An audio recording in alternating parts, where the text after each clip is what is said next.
Prime Minister Netanyahu, whom the world has heaped opprobrium on, and who's also been much criticized by his fellow Israelis, has achieved almost Bismarckian levels of strategic, operational, and tactical success. And he deserves credit for having got Israel out of an extremely tight spot, having defeated its enemies in the case of Hamas and Hezbollah to a substantial extent. But more importantly, what he's done has been greatly to weaken the situation of Iran, which is the principal backer of organizations like Hamas and Hezbollah, is the real problem. And he has long said it's the real threat to Israel's existence. Finally, I think one should recognize that the global context has changed in ways that he could not claim credit for.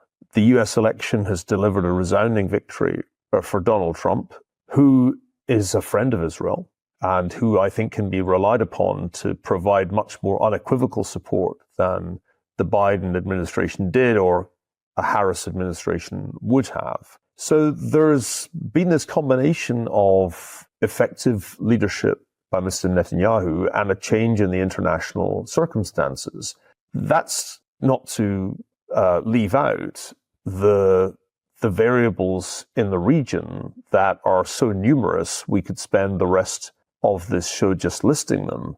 Nobody that I know expected the collapse of Bashar al-Assad's regime in Syria. We got entirely accustomed to that regime being propped up by Russia and by Iran, despite the crimes that it had committed against its people. And for it to disappear in what seemed like the blink of an eye was one of the black swans of the year.